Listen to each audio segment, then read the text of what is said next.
Continuing on a further look into the growth hormone. Bone growth, thickening, and remodeling influence, especially during childhood and adolescence. Um,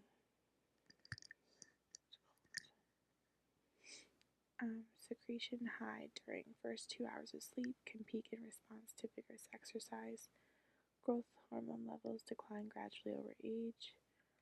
Average 6 ng-ml during adolescence, 1.5 ng-mg in old age. Lack of protein synthesis continues to aging of tissues and wrinkling of skin.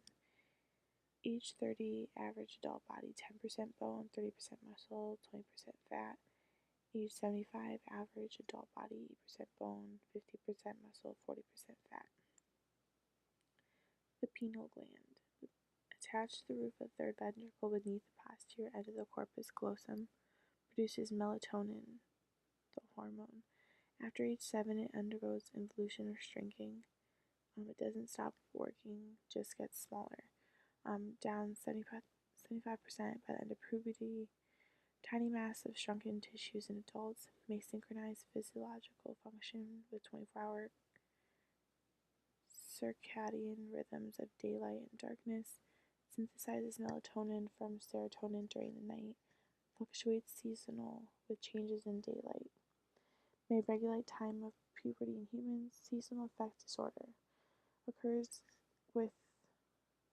in winter or northern climates. Symptoms: depression, sleepiness, irritability, and carbohydrate craving. 2 to 3 hours of exposure to bright light each day reduces the melatonin levels and the symptoms of phototherapy. The thymus. The thymus plays a role in three systems: endocrine, lymphatic, immune.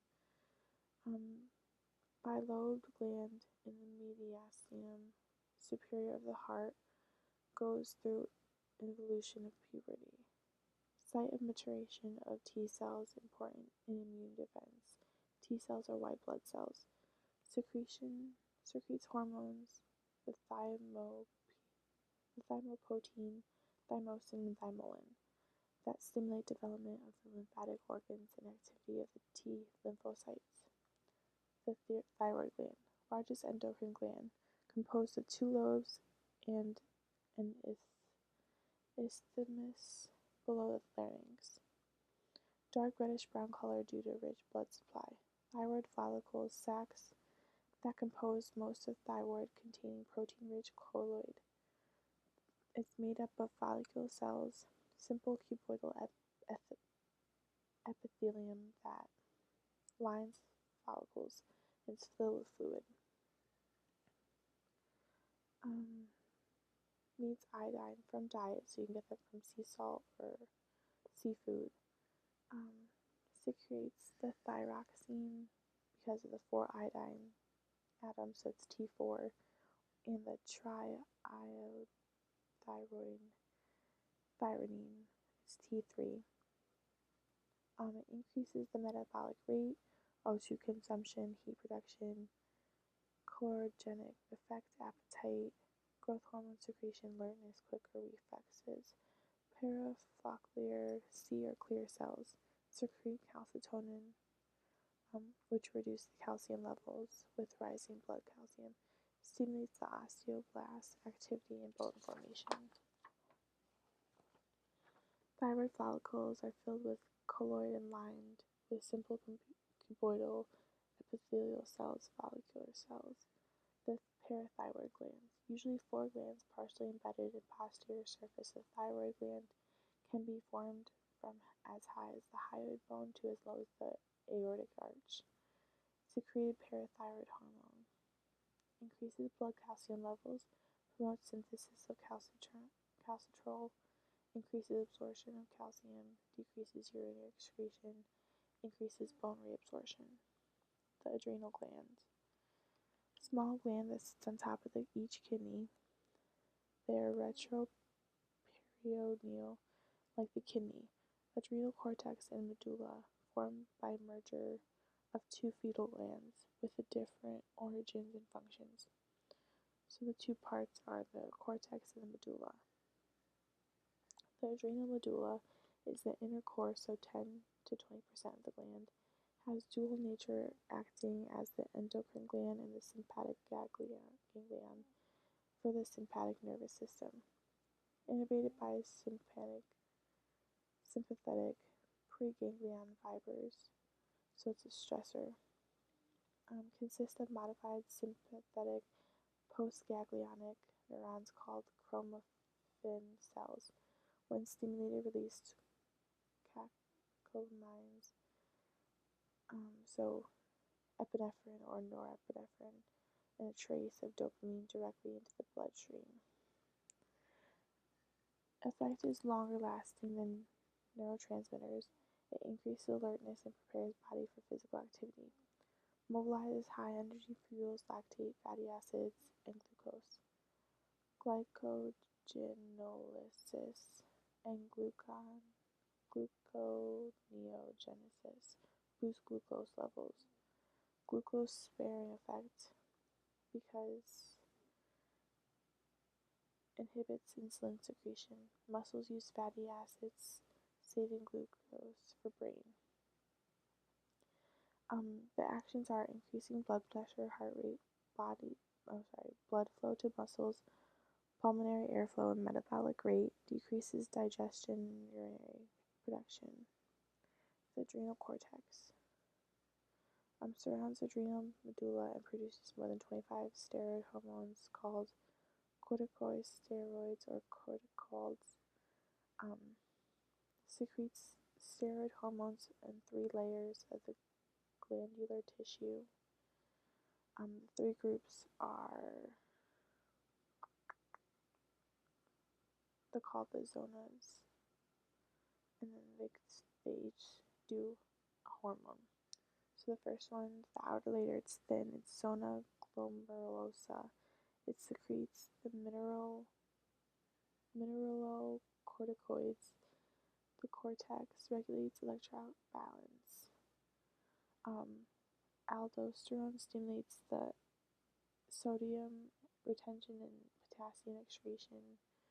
Water is retained with sodium by osmosis, so blood volume and blood pressure are maintained. The next one's the middle layer, it's thicker.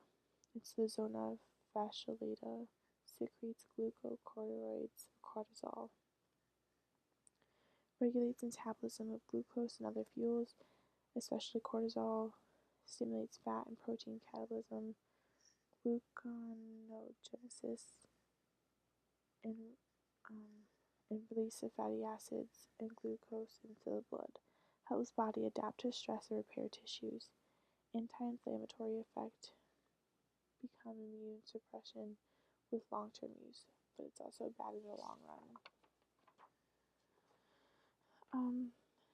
They're chemically called steroids, which are from cholesterol, which are lipids. And the last zona is the narrow inner layer. It's zona reticularis, and it secretes. They all secrete sex steroids or gonadocorticoids. Androgens are one of the sex steroids. Sets libido throughout life, large role in prenatal male development. And then estradiol, small quantity but important after menopause for sustaining adult bone mass. Fat converts androgens to estrogen.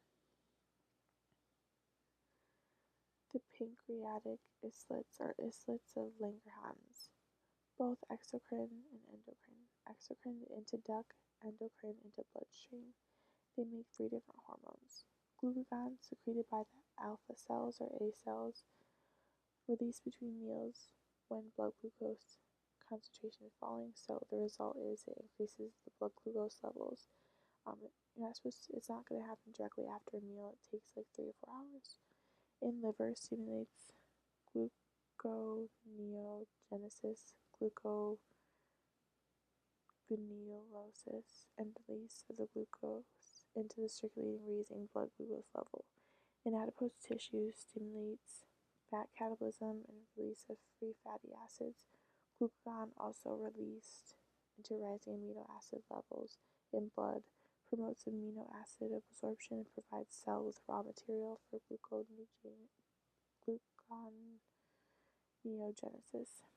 Hyperglycemic hormones raise blood glucose levels, concentration, glucagon growth hormone, epinephrine, norepinephrine, cortisol, and corticosteroid.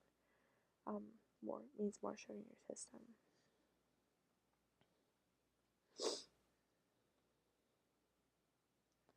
The next type of hormone is the insulin, and it's secreted by the beta or B cells, secreted during and after a meal when glucose and amino acid blood levels are rising. So immediately after and during the meal it's happening.